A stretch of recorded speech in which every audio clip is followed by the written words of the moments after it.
국민의힘이요. 찌질해도 이런 찌질한 여당을 나 본 적이 없거든요. 국민의힘은 여당이잖아요. 집권 여당이잖아요. 그럼 사고 수습에 막 만전을 기하고 뭔가 기민하게 움직여야 되거든요. 그게 없어요. 그럼 뭐 하냐면 연일 무슨 뭐 원내 대책회의나 뭐 비대위 회의 같은 걸 열면서 뭘 하냐면은 가짜뉴스 이야기만 해요. 근데 우리 같은 방송도 윤석열을 싫어하지만 가짜뉴스 안 내려고 어마어마한 팩트체크를 하잖아요. 근데 연일 가짜뉴스 운운하면서 우리도 모르는 지들만 들은 이야기인가 봐. 정부 책임론 차단하기 바빠요. 여당 정도 되면요. 여기에 가장 먼저 뭘 해야 되냐면은 참사의 원인 규명을 해야 돼요. 행정부랑 달라야 된다고. 네. 그 주호영 앉아가지고 뭐 정부가 책임 없다면서 가짜뉴스가 뭐가 있냐면은 이런 거예요. 미국산 쇠고기를 먹으면 뇌에 구멍이 뚫린다. 사드 전자파에 목이 튀겨진다. 이런 이야기는 우리도 방송을 한 적이 없고요. 옛날에도. 세월호는 미군 잠수함과 충돌했다는 등 가짜뉴스를 사례를 나열하기 어려울 정도다. 근데 이번 사건 관련해서 독가스 이런 말도 나온다. 독가스란 말 우리 방송에서 한 번이라도 한 적 있어요? 저는 들은 적도 없습니다. 그런 이야기를 SNS에서도 본 적이 없어요. 그러니까 일반화되어 있지 않은 거를 가짜뉴스라고 하면서 우리 같은 사람들이 방송하는 것이 마치 그런 내용을 방송하는 것처럼 계속 그 이야기를 하는 거예요. 가짜뉴스로 선동하지 마라. 그러니까 그 가짜 뉴스의 사실 이 출발은 검찰이죠. 그러니까 검찰이 마약과의 전쟁을 선포하면서 경찰 측에 이제 마약 관련된 수사권이 검찰이 없으니까 그 경찰에 이제 마약 수사 관련 지휘를 하잖아요. 그래서 이번에 이태원 그 축제 때도 결국에는 안전관리보다는 마약 단속을 중심으로 갔던 거고. 그러니까 마약 단속으로 가는데 마약 단속을 몰래 할 수는 없고 언론에 홍보해야 되니까 기자들을 대동한 겁니다. 그러니까 처음에 압사 사고가 났을 때 기자들이 제일 먼저 질문한 게 마약에 취한 사람들이 이렇게 사고가 난 겁니까? 라는 질문을 하는 거예요. 참사 초기에 그랬다고요. 그러니까 그 질문이 나온 이유가 그러니까 검찰이 마약 수사를 너무 압박하니까 그러니까 검찰이 마약 수사를 너무 압박하니까 경찰은 마약 수사를 한다는 걸 보여줘야 되잖아요. 그러니까 기자들을 대동하고 마약 단속을 나가는 거예요. 근데 마약 단속을 나갔는데 안전관리를 안 했어. 그래서 압사 사고가 났는데 압사 사고 났으니까 아무것도 모르는 기자 입장에서는 아 그러면은 오늘 마약 단속 나온 거니까 마약에 취한 사람들이 지금 쓰러진 겁니까? 라는 질문을 하는 거예요. 그러니까 그 이야기가 SNS를 돌아다니면서 독가스라는 이상한 이야기까지 나오게 됐다고 보는 거예요. 아니, 저는. 우리는 그렇게 접근해 본 적이 네, 없고요. 지금 뭐 민주당까지 가짜뉴스로 어쩌고 선동을 하던데 그건 사실상 거짓말에 좀 가까운 이야기고요. 광우병 서곡 이야기도 잠깐만 해드릴까요? 얘네들 웃긴 애들이에요. 광우병 서곡이 진실은 당시 피디수첩도 그 보도 관련해서 무죄를 받기도 했지만 우리나라만 이명박이 미국 대통령을 만나는 조건으로 그 서해 연령이 있잖아요. 얘네들 아직도 그 사건을 몰라요.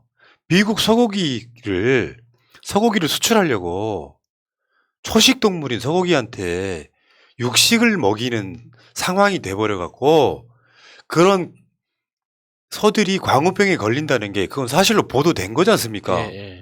근데 이제 소의 나이라는 게 있어서 몇 개월 때 소를 우리나라에서는 다른 나라보다 훨씬 더 나이 먹은 소를 그렇게 육고기도 먹게 되는 소를 수입하게 돼서 그것 때문에 국민들이 분노를 했던 거고 이명박이 미국 대통령을 만나는 그 대가로 그거 해가지고 국민들이 열심히 촛불 집회 해가지고 그 사용 연한을 다른 나라랑 비슷하게 낮췄어요. 여기 광우병 소고기에 뭐 먹으면 뇌에 구멍이 뚫린다고 하는 것은 그 다큐멘터리 방송 내용이에요. 광우병 걸린 소 아주 희귀한 경우이긴 하지만 광우병 걸린 소고기 소를 먹으면 뇌에 구멍이 뚫리는 그 이걸 가짜뉴스로 얘기하고 있는데 이걸 들먹이면 보수한테 먹히거든요. 왜? 보수한테 교육이 안 되신 분들은 가짜뉴스에 선동되신 분들은 그 뉴스가 가짜라고 생각하는 거예요. 그러니까 팩트체크도 안 된 상태에서 이런 거를 지들 비대위 회의 같은 데서 늘상 짓거리면서 우리 같은 진보 유튜브나 민주당이 가짜뉴스 하고 있다. 내용도 몰라. 저는 오히려 이런 이야기를 그렇게 여당에서 앞장서서 한다는 이유가 책임이 자기들한테 있다는 걸 알기 때문이라고 생각합니다. 그 자리에서 독가스라던가 이런 이야기는 SNS에서 그냥 그것도 한번 휙 하고 지나갔던 이야기예요. 왜냐하면 시간이 지나니까 아닌 거를 다 알기 때문에 그런 거였는데 지금 그래서 토끼몰이 그 토끼 머리띠 한 사람을 잡아라는 등 뭐 밀었다는 사람을 잡아라는 등 지금 엄한 대로 화살을 돌리고 싶어서 계속해서 찾고 있는 겁니다. 근데 유튜브에서 진보 진영, 그러니까 보수가 먼저 나와서 채널을 키워가고 있었지만 진보가 빠르게 그걸 잡아 나간 데는 보수 유튜버에서 지금 같은 말도 안 되는 거를 뿌리고 있기 때문에 사람들이 눈살을 찌푸리게 된 거고 중도가 더 이상 많이 접근하지 않아요. 근데 진보가 지금까지 빨리 따라잡은 이유는 팩트체크 기반으로 하였기 때문에 채널의 사이즈가 빨리 커졌다고 생각합니다. 성장한 거죠. 그 이유는 이러한 가짜뉴스가 통하지 않는다는 거를 국민의힘은 이제는 좀 알아야 된다고요. 국민의힘의 수석 대변인이 양금이라고 하는 여성분이에요. 기본적으로 비호감인데 예를 들어서 경찰 배치 인원이 이전보다 적었다거나 청와대 이전 때문에 경찰 병력이 빠졌다는 등 이게 가짜뉴스랍니다. 그 사실이잖아요. 사실이잖아요. 네. 팩트체크가 안 된 거죠. 이 뒤에 이야기는 우리 남영희 위원장. 지금 그 이야기 많이 올라오잖아요. 남영희가 울었다고. 예. 상식적으로 생각해봐도 그냥 단순 계산 되잖아요. 만약에 그 청와대 그 자리에 그냥 그 윤석열이 그대로 있었다고 생각해봐요. 그 작년처럼 수백 명 경찰이 나와가지고 교통 통제하고 했겠죠. 더 이야기해 드릴까요, 양금희 씨? 그 윤석열 출퇴근하고 연관 있는 도로라서 지금 대통령 직원들이 가장 많이 이용하는 도로라서 큰 도로 안 막았다는 거 아닙니까? 맞습니다. 그러니까 그때 이태원 상인연합회에서 매년 이야기를 한다잖아요. 그러니까 뭐 구청이나 다른 관에서 그 축제를 할 때는 교통 통제를 하는데 왜 이 할로윈 때는 교통 통제를 안 하냐? 교통 통제하면은 다 안전하게 다 즐길 수 있는데 왜 안 하냐? 그 항상 거절당했다고 하잖아요. 그게 지금 이야기를 들어보면 이게 그 소중한 윤석열이 지나다녀야 되는 돌아가면은 출퇴근에 시간이 많이 걸리니까 안 된다. 이 논리밖에 안 되거든요. 왜 그런 교통통제를 안 해줬습니까? 사람들이 자유롭게 다닐 수 있도록 딱 이렇게 막아주면 되는 거 아닙니까? 그 강남이나 가면은 무슨 축제한다고 다 교통통제 하잖아요. 네. 주말에. 왜 그게 안 되냐고. 아니 작년까지 했던 걸 왜 올해 안 했냐고요. 아니 그러니까 지금 며칠 만에 사실로 다 드러났잖아요. 이 참사의 근본 원인이 경찰, 정부, 서울시, 용산구가 뭔 사고 나겠어 하고 넋놓고 있다가 대참사가 일어난 거 아니에요. 네. 이게 중요해요. 그러면 집권 여당이 윤석열 리스크를 줄이려고 하면 집권 여당이 나서가지고 행정부를 꾸짖어야 개선이 될 거 아니에요. 근데 이 찌질이라도 앉아가지고 민주당이 가짜뉴스, 우리 같은 뭐 진보 유튜브들이 가짜뉴스 선동한다는 그것만 하고 있는 거예요. 발전이 있겠습니까? 박근혜 정권 때 발생한 세월호 참사처럼 정부 책임론이 제기되는 걸 막으려고만 하고 있는 거예요. 그게 가장 두려워하는 부분이죠. 근데 좀 웃기는 게 그게 막는다고 막아집니까? 정부가 공문으로 이건 참사가 아니라 사고다라고 발표하면 국민들이 참사가 아니라 사고구나. 앞으로 사고라고 생각해야겠다. 이게 됩니까 이게? 진짜 지금은 더 안 되죠 그게. 그러니까 국민들은 이미 다 알고 있단 말이에요. 이게 막는다고 막아지는 거냐고. 윤석열이 모르는 게 있어요. 국민들 중에 내가 봤을 때 절반 이상은 윤석열보다 똑똑해요. 진짜로. 그렇죠. 내가 항상 비유하는 말이 있잖아요. 수준이 높은 사람이 보면 수준 낮은 사람이 보이지만 수준 낮은 사람은 수준 높은 사람이 안 보이는 거예요. 어처구니 없이 그거를 지들 수준에서 뭔가 자기들끼리 꽁냥꽁냥 하면 이 사건이 덮어집니까? 그러니까 지금은 뭐 행정부 쪽에 윤석열 이하 정부가 더 책임이 있는 것처럼 보이지만 진짜 큰 문제는 국민의힘이에요. 이건 여당도 아닙니다. 근데 반면 민주당으로 한번 가볼까요? 민주당은 지금 처음에는 애도하면서 사고 수습하자는 이야기가 처음에 나왔지만 그게 시간이 지나면은 여기는 애도 기간. 우리가 방송 월요일 날 방송 하지 말라는 여러 가지 압력이 있었지만 강행한 이유 중에 하나가 그거였어요. 애도 기간이라고 해서 우리 애도만 합시다. 정부의 책임은 잘 모르겠어. 이게 되냐고요. 그것은 억지로 막으려고 막아지는 게 아니에요. 왜냐하면 애도를 하기 위해서는 사고의 원인이 뭔지를 직접적으로 알아야만 애도가 되는 거잖아요. 넉넉히 있는데 왜 죽었을까? 이게 궁금하지 않겠습니까? 그리고 민주당이 지금 재빨리 이재명 대표 같은 경우도 정부 무능 불찰이 참사를 가져왔다. 이게 지금 이번 사건의 핵심이에요. 이재명 대표가 월요일 날인가 화요일 날인가 그런 얘기 했죠. 인재다라는 이야기 정확하게 했잖아요. 예. 거기다가 정말 분노하는 거 아무도 자기 책임이라고 말하지 않는다. 어떤 수단과 방법을 다 동원해서라도 자기 책임이 아닌 방향으로 서로 수건 돌리게 한다는 이야기를 했잖아요. 그게 진짜 이재명 대표가 너무 속 시원하게 이야기를 했는데 진짜 너무 화나는 지점이에요. 뭔가 너 서로 그 테이블에 둘러 앉아가지고 수건 돌리게 하는 것 같아요. 이거 누구 책임으로 할까? 눈치 보게 하면서. 이게 어디 공직자입니까? 커뮤니티에 그런 글이 돌더라고요. 이재명이 대통령이었으면 이런 사고가 안 났을 것 같냐? 저는 안 났을 거라고 생각됩니다. 100%요. 네. 지난 정부에 한 대로만 하면 돼요. 근데 그것마저 못한 정부가 지금 할 말이 있습니까? 최근에, 그러니까 이번에 참사가 있고 나서 충격받은 게 뭐냐면 제가 지난번에도 말씀드린 적이 있지만 이태원 희생자들이 당장 신원 파악이 안 됐을 때 어떤 문자를 받냐면 예를 들면 이런 거예요. 서울대학병원 제2영안실 사망자 누구누구누구 만 몇 세 2022년 10월 29일 23시경 응급실 이송 후 사망. 이 문자는 이분의 휴대폰에 저장되어 있는 모든 연락처로 전송됩니다. 이렇게 문자를 보냅니다. 그러면 이 문자를 받은 사람들은 이 참사의 희생자라고 생각할 거예요. 이거는 같은 희생자가 될 수밖에 없는 거잖아요. 그 마음을 헤아리지 못하는 정부가 아무것도 책임이 없다고 이야기하면은 이 문자를 받은 모두가 분노하게 되는 겁니다. 그러니까 마차님 이야기를 들으니까 듣고 갑자기 생각이 났는데, 그러니까 그 다음 날, 그러니까 참사가 일어난 다음 날 일요일, 월요일에 걸쳐서 재난 문자 메시지 엄청 많이 받았을 겁니다. 그러니까 서울시에서 실종자 찾는다, 송파구에서 찾는다, 경기도에서 찾는다, 어디서 찾는다, 각 동마다 구마다 재난 문자 메시지가 계속 오는 거예요. 그게 국민들을 안심시키는 방법입니까? 그게 왜 그래요? 그냥 실종자 신고 번호 하나 딱 마련해두고 그냥 계속 홍보만 해주면 되는 거잖아요.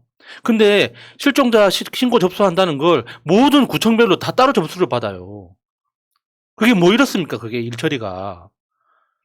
그게 이제 시간이 지나고 나니까 제가 깜빡하고 있었는데 마차님 이야기 듣다 보니까 갑자기 생각이 났어요. 그래서 문자 메시지를 보면 각 구청마다 이쪽으로 이 번호로 전화해달라고 계속 재난 메시지를 보내는 거예요. 그게 뭡니까 그게. 자, 이재명 대표가 이런 이야기도 했어요. 권한이 없어서 통제를 못했다는 대통령의 말을 납득할 수 없다. 사실 애도만 할 수 있었죠. 정부 책임을 바로 인정했다며. 그렇잖아요. 책임 모면하려고 무한 책임을 져야 되는 자리에 있는 자들이 책임 모면하려고 주최 측이 없었다 같은 논란. 주최 측이 없었기 때문에 이 사건은 우리가 안전사고가 나도 어쩔 수 없다 같은 이야기를 해버리면은 국민들이 분노할 수밖에 없거든요. 윤석열 정권의 대응이 국민들로 하여금 네티즌 수사대를 만드는 거예요. 무엇이 잘못했는지를 보여주고 있지 않습니까? 결국 뭐예요, 이제? 사고가 났습니다. 지금 드러나고 있습니다. 무엇이 문제였는지. 결정적으로 경찰의 초동 대응이 엄청난 이 참사를 불러왔다는 게 드러나고 있잖아요. 그럼 뭐예요? 누가 책임자인지 진상규명해서 처벌을 해야죠. 그게 제일 중요해요. 예를 들어서 어마어마한 참사가 났는데 책임지는 사람 한 명 없이 그냥 사건이 끝나. 돈 줄게. 그 배상도 아니고 보상으로.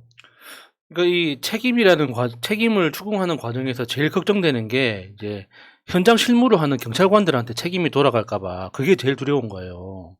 사실 이 112 신고부터 참사까지 그 과정을 쭉 들여다보면 결국에는 지휘 책임이거든요. 실제로 그 통제센터에서 책임을 졌던 그때 당직자나 안 그러면 그 뭐 군대로 치면 당직 사관 같은 개념의 그런 그 책임자나 안 그러면 경찰청장의 지휘 책임이 제일 큰 거란 말이에요. 근데 지금 경찰청장이나 그 행안부 장관이 하는 걸 보면 왠지 그 일선에서 일했던 그 현장 경찰관들을 뭔가 경질할 것 같은 그런 불길한 예감이 드는 겁니다. 꼬리 자르게 하는 것처럼.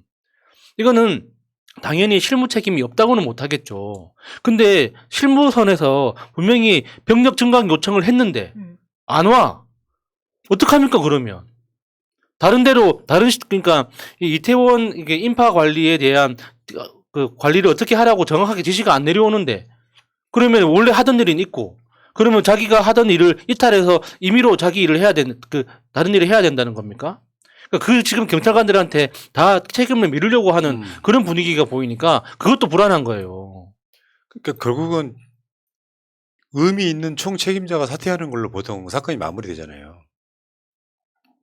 그런데 우리나라의 소위 보수 세력들한테 한마디 하고 싶어요. 월북인지 아닌지 모르겠으나 월북 정황이 있는 사람이 북한으로 넘어가서 죽었잖아요. 그 생명 하나 못 지켰다고 그 난리치던 보수 세력들. 웃기지 않습니까? 그 논리면요. 어떤 해수부 공무원이 어떤 이유가 됐는지 모르지만 바다에 CCTV가 있는 것도 아니고 북한 해상에서 죽은 사건에 대해서 어마어마하게 문재인 정부의 책임을 이야기했던 분들이 또 이런 사건이 나면은 얘들 놀러 가서 죽은 건데 왜 배보상을 해주냐 같은 이야기를 또 하십니다. 그런 논리면요.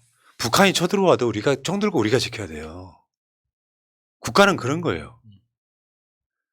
그런 짓들을 하고 그런 마인드를 갖고 있는 거고 그 마인드로 정권을 운영해야 되는 건데 아까 말씀드린 것처럼 이재명이 대통령 됐으면 사고 안 났겠냐고요. 사고 안 났습니다.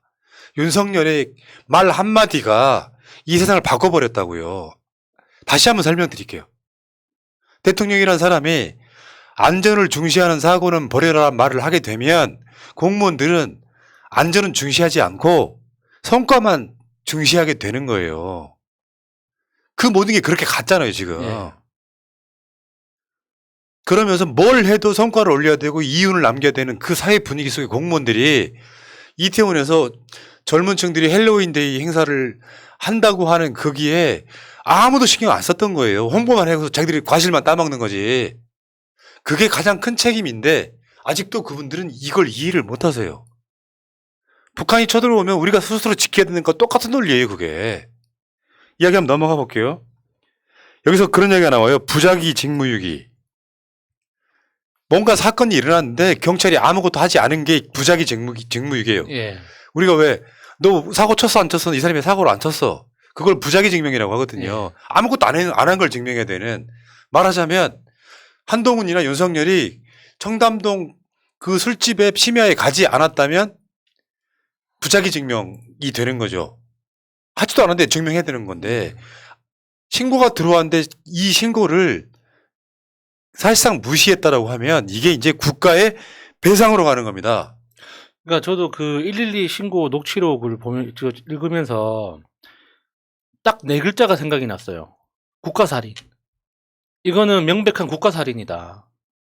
이게 저기에도 부작위라는 글자가 있지만 부작위에 의한 국가살인이다. 그거 말고는 설명할 길이 없습니다. 이게 현장 실무자들이 현장 실무자들은 자기들한테 주어진 매뉴얼대로 다 행동을 했겠죠. 그러면 그 매뉴얼을 작동시키는 지휘관들이 정확하게 판단을 하고 움직였어야 되는데 그걸 하지 않음으로 인해서 발생한 국가살인이다. 이렇게 정리할 수밖에 없습니다. 얼마나 끔찍합니까? 자신들이 어떤 짓을 하고 있는지는 몰랐지만 판단을 했거나 판단을 하지 않았거나 어쨌거나 무언가 행동을 하지 않음으로써 엄청나게 많은 인명이 희생됐잖아요. 그거에 대해서는 분명히 책임을 져야 될 겁니다. 그러니까 이게 지금 진상규명의 첫 번째가 됐어요. 근데 여러분들 이제 보상 배상 차이는 다 아시겠지만 설명을 드리면 우리가 보통 손해배상이라고 하잖아요. 책임이 있는 쪽이 그분들한테 합당한 어떤 대가를 주는 걸 앞에 손해 빼고 배상이라고 하는 거고 보상은 국가가 책임이 없지만 도의적으로 하는 거. 그래서 세월호 때도 그랬다니까요. 국민 성금 모아가지고 국가의 보상 책임 배상 책임이 아니라 보상금을 줬습니다. 그때 당시에 황교안이 법무부 장관일 때 해경의 책임이 아닌 걸로 만들려고 엄청 노력했던 게 바로 그거예요. 국가의 책임이 있느냐 없느냐. 사실은 이 사건은 배상을 받아야 되는데 보상으로 끝나려고 할 거예요 지금. 이제 그게 굉장히 중요한 부분이라고 생각하고요. 국가의 책임이 있을 때는 배상이다라는 말씀을 드리고 여러 건의 신고를 받고도 윤석열의 경찰은 조치를 취하지 않았습니다. 심지어 물론 여기에는 이제 약간 음모론적 생각이 들어가잖아요. 검찰과 경찰의 수사권 조정에 있어서 경찰로 떠밀기, 책임 떠밀기 그런 차원의 문제가 저는 아니라고 생각하는 사람이에요. 이것도 윤석열의 책임인 거잖아요. 그렇죠. 그래서 윤석열이 추진하는 이 보상, 그 얘기가 바로 그거예요. 유족들한테 얼마씩 보상해 주겠다 할 때 보상이란 소리가 나오면 아, 이놈들이 지금 국가 책임을 피하려고 하는구나 라고 생각을 하시면 되는 거예요. 그러니까 그 보상 쪽으로 밀고 가려고 한다고 이제 낌새가 나는 게 유가족들이 서로 만나지 않도록 최선을 다하고 있잖아요. 유가족끼리 서로 만나지 않게. 그러니까 유가족끼리 만나기 시작하면 이제 당연히 여러 가지 그러니까 자신들이 처한 상황에 대해서 이제 한탄을 하다 보면 공감대가 생길 수밖에 없잖아요. 이 장례식을 치러보신 분들은 아시겠지만 장례를 치르는 절차 하나하나마다 이게 선택하고 결정해야 되는 게 엄청 많아요. 자질구레한 게. 그러면 그때마다 머릿속 한켠에서 생각이 나는 거죠. 아, 이거 대통령이 책임져 준다고 했는데 대통령이 책임자 붙여준다고 했는데 왜 담당 공무원은 어디 있지? 이런 생각을 계속 하게 되거든요.